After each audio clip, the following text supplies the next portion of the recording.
Coming up next, everybody, a surprising new report about the Pentagon spending millions to investigate UFOs. We are going to have the revealing details on the secret program. Coming up next.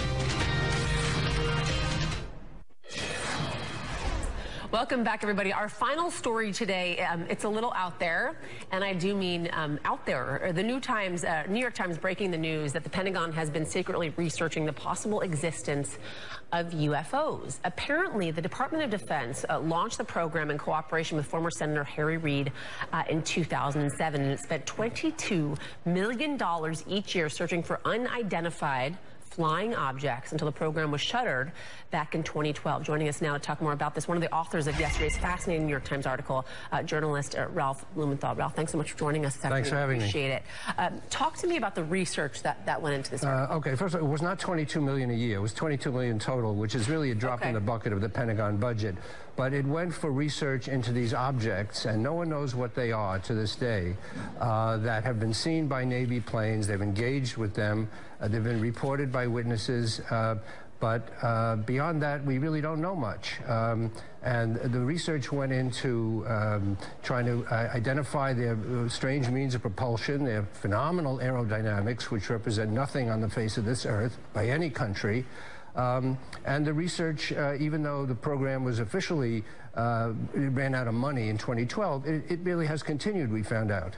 So what's been going on, and why have they not publicized the fact that it has continued? Well, it's a controversial program. A lot of people, there's a ridicule factor. A lot of people are afraid of, the people would make fun of the government spending this money, as has already happened in other media.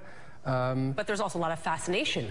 There is fascination. This is probably the most watched and looked at story the New York Times has run in a long time because people are fascinated by the subject. Yeah, so what are they finding? Have they found anything so far? Well, they have confirmed, in effect, for the first time that these things exist according to what the program said, that they have established a kind of reality to these objects that didn't exist before, that the government was standing behind, or at least this unit of the Pentagon.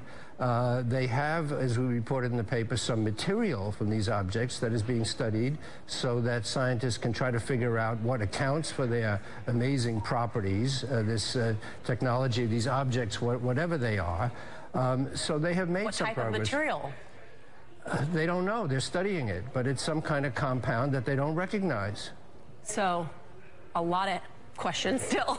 Not a lot of answers. More questions than answers. As we always have with UFOs. Progress. Yeah, but it really is fascinating stuff. Despite the fact that there is ridicule that comes along. It'll take some attention away from the day-to-day. Yeah, let's put it that way. I'd like a little respite, wouldn't you? We could use it. Yeah, I'd like to talk about UFOs a little bit more these days, I gotta say. It's a fascinating subject. Yeah, it certainly is. All right, Ralph Blumenthal, I wish I had more time with you, but we have run out of time. Thank you for joining me. Thank you. Appreciate it. All right, 5 years after